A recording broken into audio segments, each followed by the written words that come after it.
Please go ahead. Yeah, so yeah, go ahead. Will you plan the supply chain of hydrogen? My main point is that we consider all your renewable options and flights in terms of selection and their proportion because the best solution will depend on a lot of parameters that vary from region to region and time to time, as well as uncertainty. Um, my second point will be that you should also consider when you plan hydrogen supply chain all the other related sectors. Because, for example, some of the technological and for producing hydrogen will demand a lot of electricity. So you should co-consider electricity supply chain. And also, you can begin things like carbon capture to create solution, possibly drive it up. Okay, I'd like to acknowledge my PhD student, Mr. Song Kim, who did all the work recently. Okay, so you know about this. We've been using a lot of, we've been bombarding a lot of carbon fuel and I think atmospheric CO2 level. This was 2022, 420, now it's like 424 now. So it's, it's been slowing down a bit, but nevertheless it's rising. And so what's the cause of it? Well, the culprit, by and large, is this anthropogenic reason. You've seen this picture before. So we emit about 33 gigatons of CO2 right now, and a lot of stuff that goes back to the earth, to soil, and to ocean and so on, which is not good because too much CO2 for example, when you see, and then a lot of them are also released to the atmosphere. And this is expected to grow to 50 gigatons by 2050, business as usual. And the whole idea is to drive it down to zero for carbon neutrality. So how much is 50 gigatons? And as we heard this morning, historically, we have Earth's history of about 1 million years, and we've had like 5 different occasions where CO2 level shot up with very disastrous consequences on biodiversity and ecological. Anyway, what happened? Volcanic eruptions, and that's how a lot of CO2 went into the air. So how much is really 50 gigatons of CO2? Well, that equates to 5,000 eruption of Mount St. Helena, which happened in 1980, one of the biggest volcanic eruption. As soon as I arrived, it's there. And in Mount St. Helena eruption each day, every 1.5 hours. Often Helen is dropping and emitting CO2. That's what we are doing right now. So it's a huge amount of CO2. And that's just the scale that we are talking about. So how do we drive this down to zero? And that's the question. And so what are the three important kind of strategies? One is to use carbon-free power or low carbon power for electrification. People talk about that.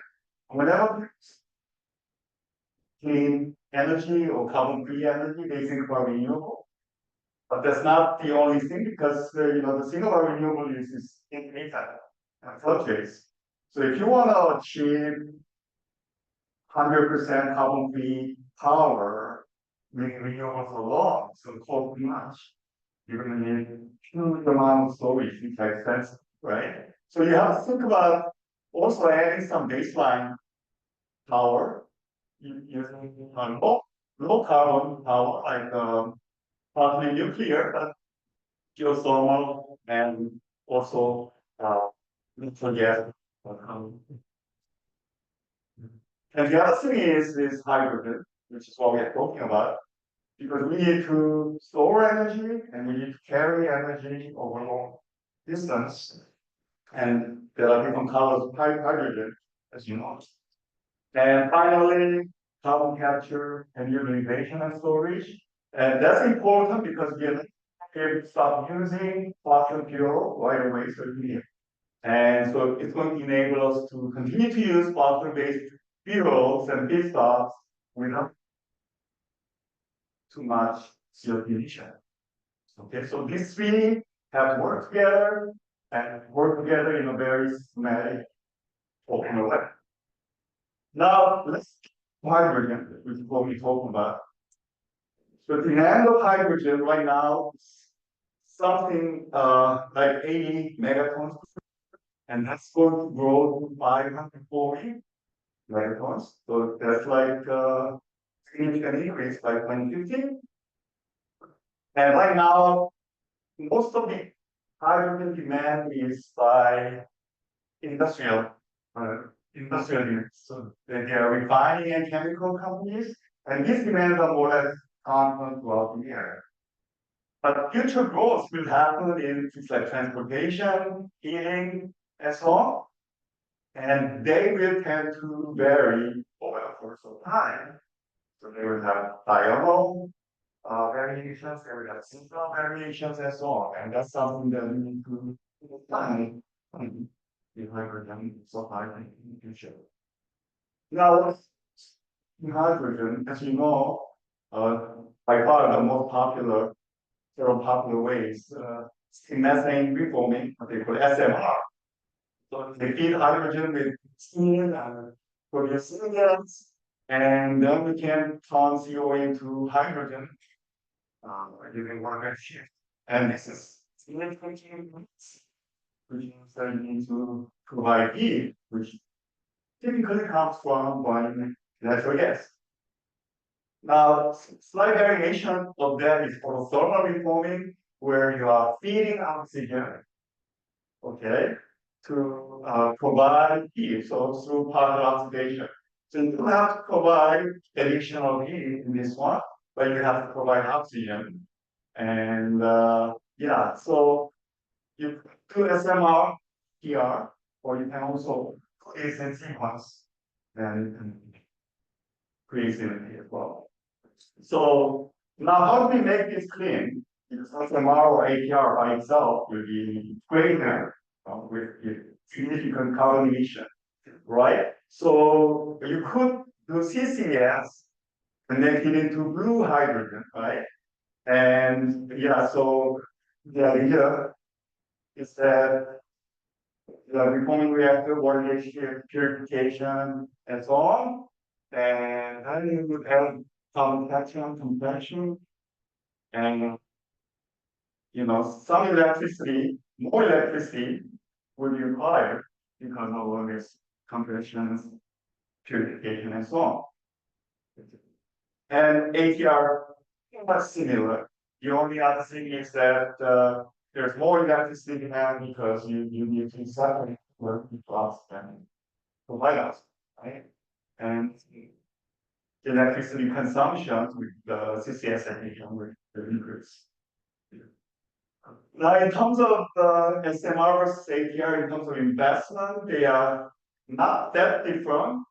It's slightly higher for the thermal reforming because you need additional gas application. The same fibers, but so on. But it's essentially big initial investment that you have made.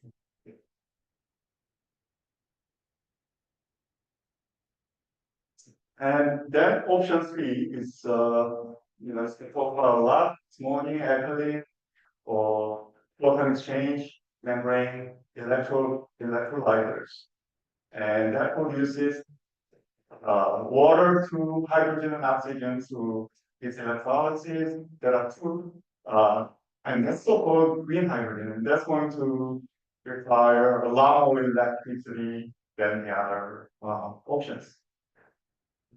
And I also would like to point out that these electrolyzers, electrolyzers, they have significantly higher operational flexibility. So it's easily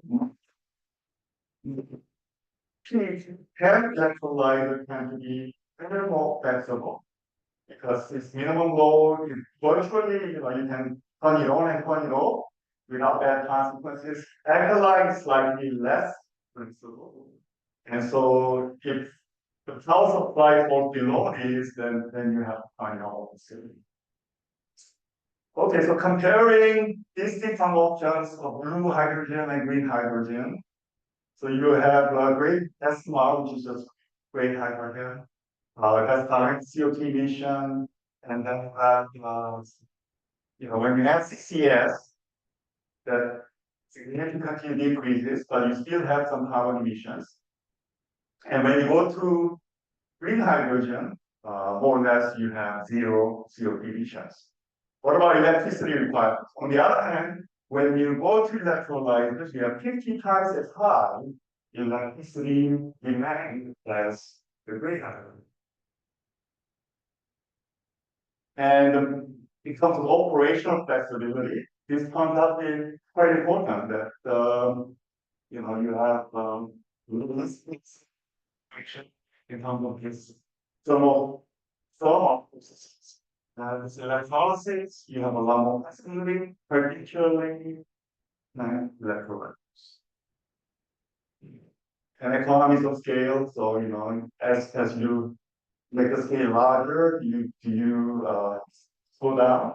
But it's still modular in nature, and it's on paper that there's no economies of scale. On the other hand, like CMR or ATR, actually, there is significant advantage to building larger scale systems. Okay, so I want to now emphasize the importance of considering the supply chain to get with hydrogen supply chain. Why is that? Because it's going to matter when you use that much electricity. It's going to matter what kind of electricity you use, right?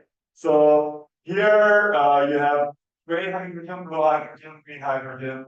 To a certain extent, blue hydrogen, and to a very large extent, green hydrogen. Carbon intensity of the hydrogen depends on the carbon intensity of electricity production. That is why you need to consider them together and optimize. Okay, so different electricity sources will have different characteristics, different costs. So solar is in principle, but they are intermittent, right? In the sense that they fluctuate, they have diurnal variations, they have seasonal variations, and so on. So you may have to actually build overcapacity. And you are also going to need significant energy storage investment. And then you have the natural gas combined cycle with carbon capture and storage.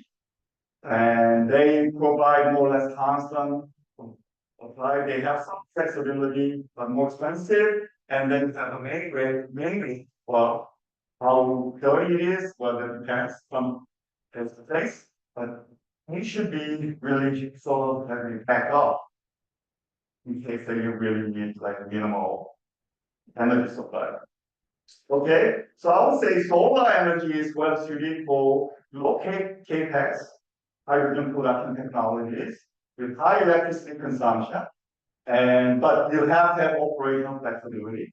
So I would say electrolysis is one with solar energy. On the other hand, high capex hydrogen production technologies like SMR and APR, those are making huge investment, and because they need to be kept on at human food capacity at all times. And therefore, you need stable power supply. And so I would say NECC, to carbon capture would be a good name for them. Mainly expensive and also carbon intensive should be sort of, let's say, backup power to alleviate have power in the case that power availability gets too low. And so, yeah, that kind of underscores the fact that hydrogen supply chain, electricity supply chain need to be considered and optimized. Yeah, so our approach, as I said, I'm a process systems engineer. I like to do systems engineering, which means that model and then optimize and so on. And so we create a superstructure where we create all the options. You put all the options into that mathematical model. And then we'll create some constraint and objective and optimize. So in terms of electricity supply, we look at solar energy, of course, instead of wind energy. We need batteries to even out the fluctuation to a certain degree. We can consider natural gas power with CCS and also main grid. So these are the available options. You could have more.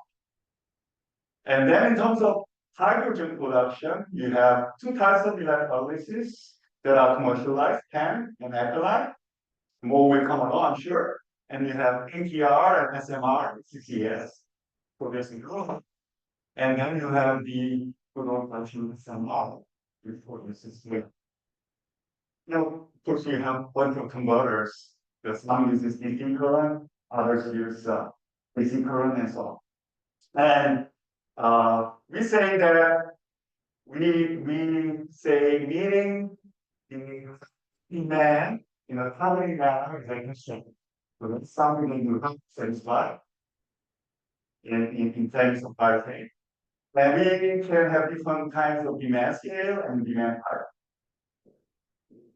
And so what do we do with optimization? With optimization, we're gonna try to have the superstructure and come up with the best design or best velocity sizes by minimizing what they call levelized cost of hydrogen, which is essentially the total cost divided by hydrogen produced.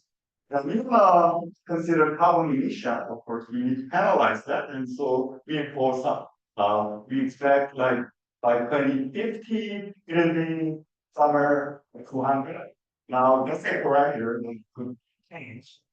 That's what we are doing in our model.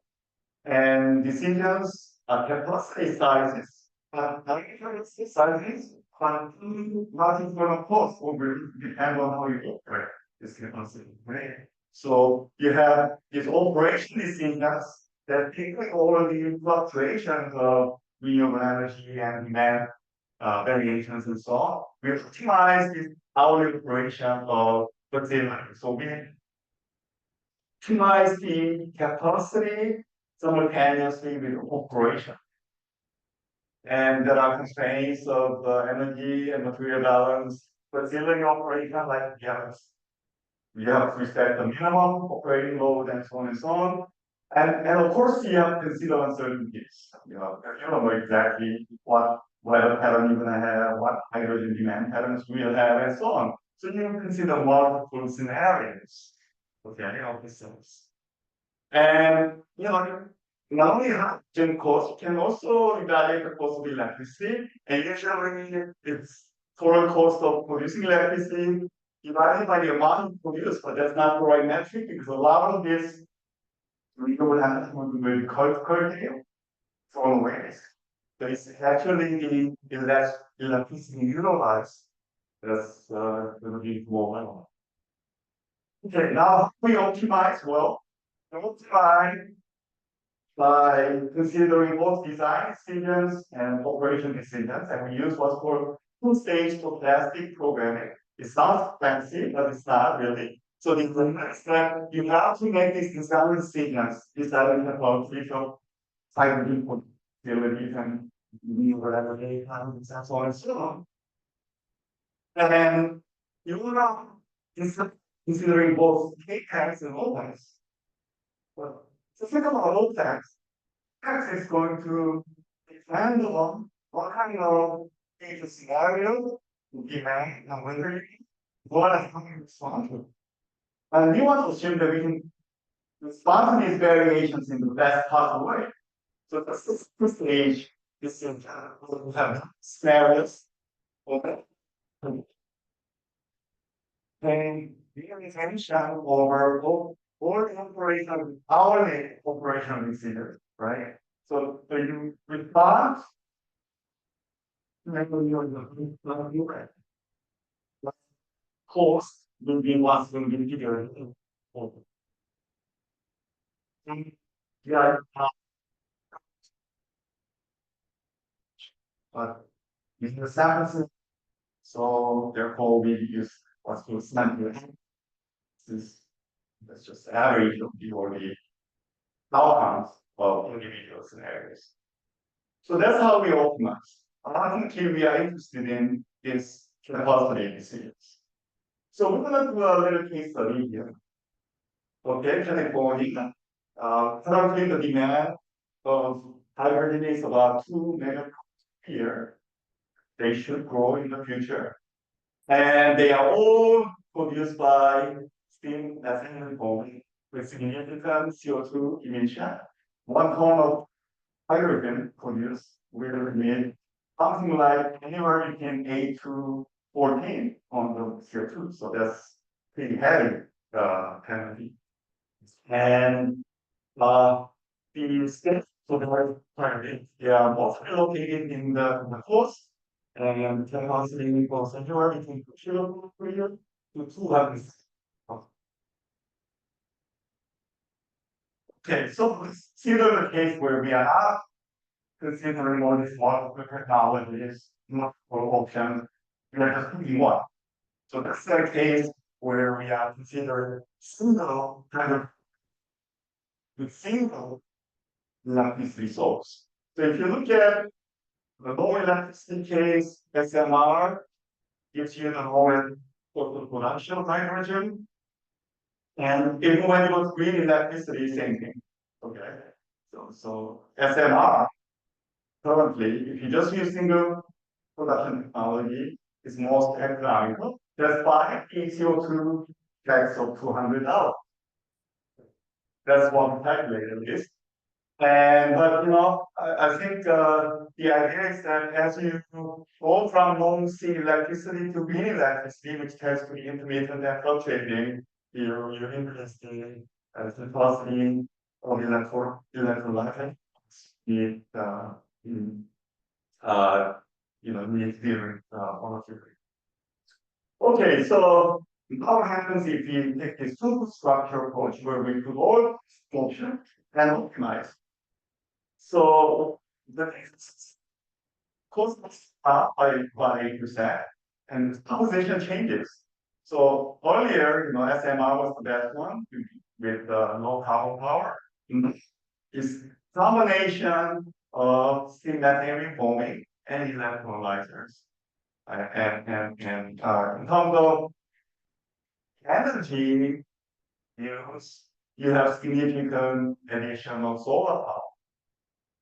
Certainly because we are using also a lot more electrolyzers, not just the steam methane. And because solar power is cheaper, levelized cost of energy goes down by about 40%. So this is like over a week, I think. You can see that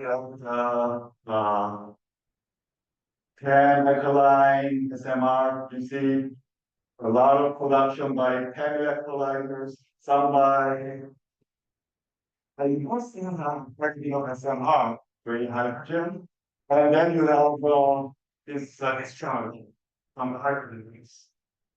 Okay, and production solar is dominant, as you can see this red is solar production, but you have other sources like the low carbon natural gas, in CCS, as well as in some cases, you have to make complete electricity to be the minimum variable.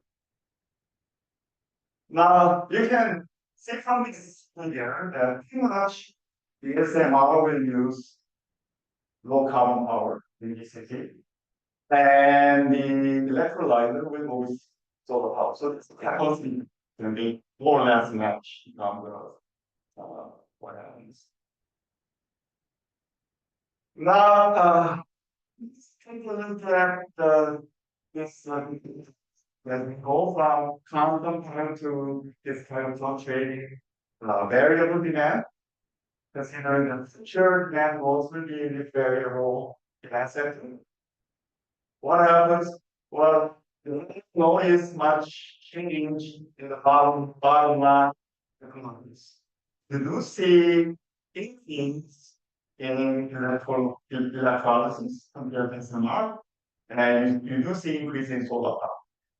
It may be difficult to see from this picture. You can see here the PEM portion, PEM electrolysis portion does increase in the case of variable demand, and SMR portion does go down. And that's because PEM electrolyzers are much more flexible. And yeah, these are kind of as you go from constant to variable, you have more PEM electrolyzers capacity and more hydrogen tanks to deal with these fluctuations.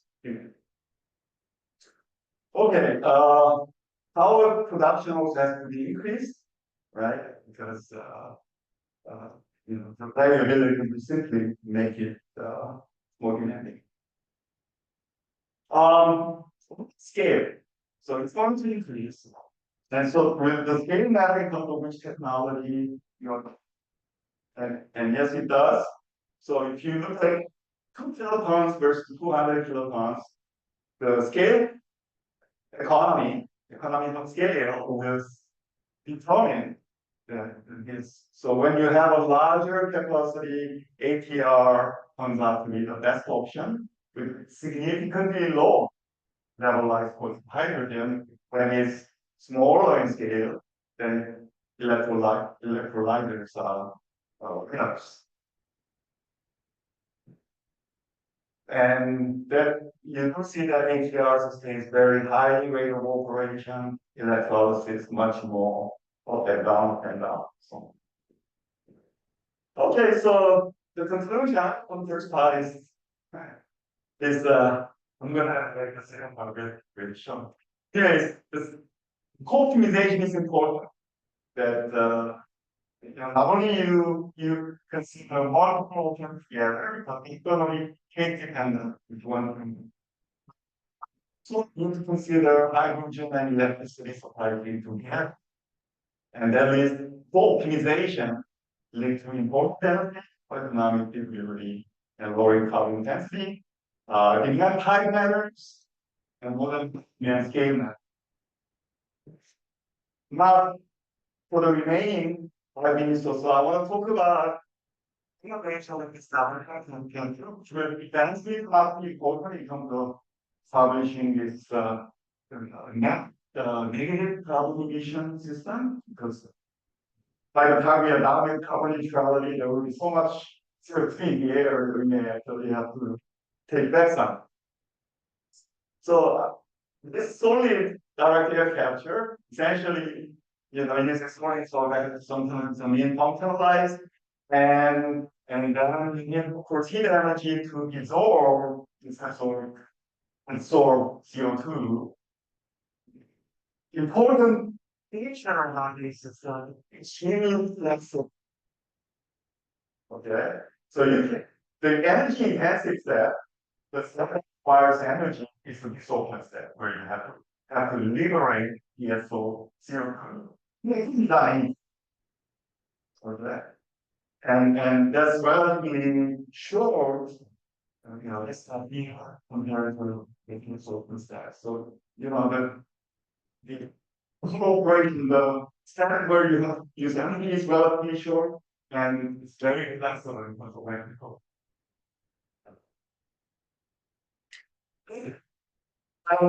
The thing about it is when you build green hydrogen, you're gonna have to build in some more capacity, right? And in spite of that, 30 to 35% of total energy generated is current. They are thrown away. Why? Because if you want to reduce this, you need more batteries, more storage devices, and they end up being expensive. So if you optimize economically, it turns out that that's the best solution. But still, under that circumstance, then you have to throw away large portion of it. So our thought was that, well, you could use that energy in our relationship. When renewable energy is abundant, summer season, you could take actually essentially in direct capture. That would reduce the prepare. And that turns out to be true. When you calculate that too, the total energy drops from 30 to 35% to something like less than 20. So iteration number 2 allows the VAC, flexible VAC, to utilize curtailed power. And as you can see, when you integrate it, the air capture will have to be operating much more flexibly. Okay, so in renewable lean mass, you have to operate low, and renewable rich mass, you expect a lot more because you assume you have a pure target of how much you have to. So the question we had was like, what's the economic benefit? Does it matter if you use what type of electrolyte you use? Does it matter how much CO2 you want to remove?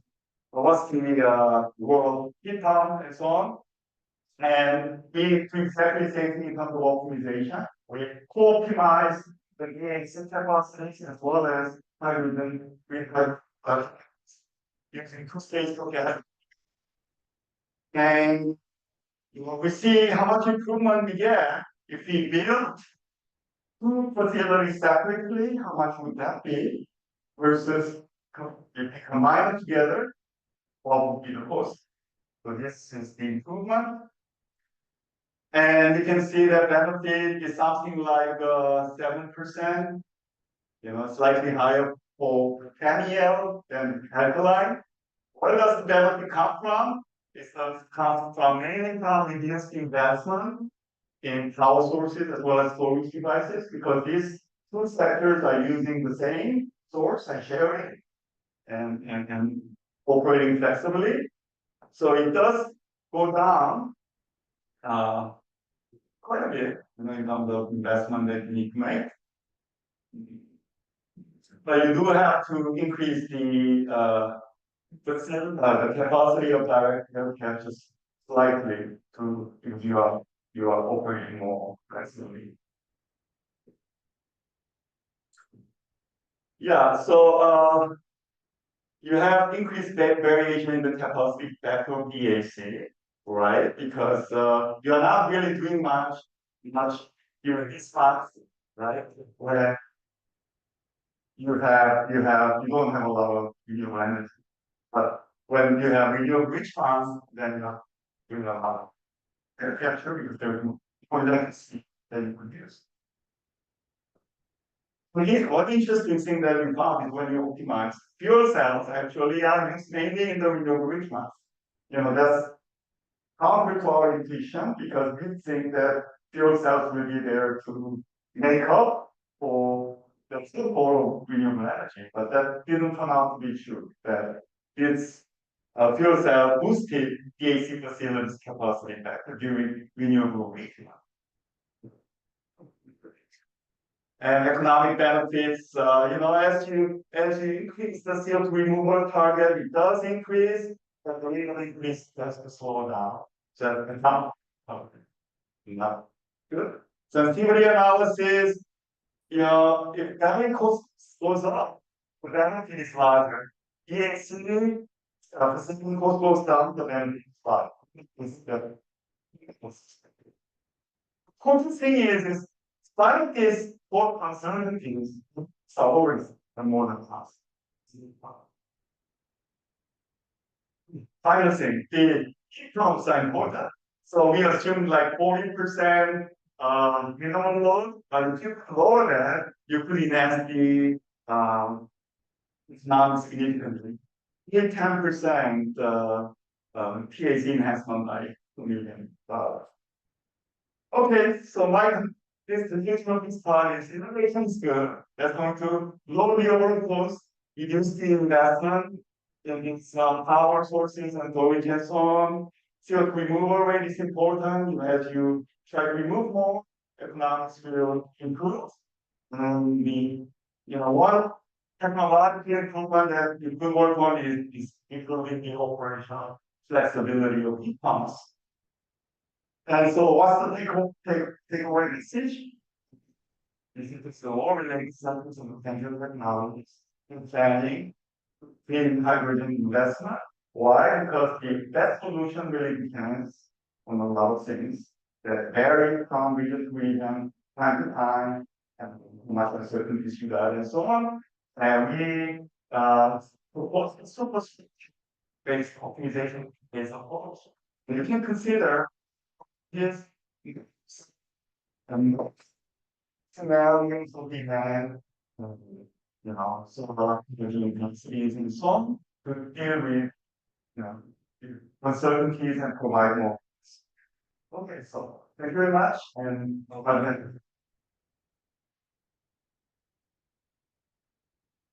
I'm very okay. If I'm from American, I we talk about convergence in what we can terms. You see any change in performance or in the performance training? I would move those converters and give these two data. Yeah, so no, we did assume like efficiency loss, and we can optimize that. That will not be we thought that possible. But it didn't affect the maximum threshold. It did not affect them. So it's like for example, like DC line going to change the solution more or less, but not a converter. It's not that big of a decision. So No. take all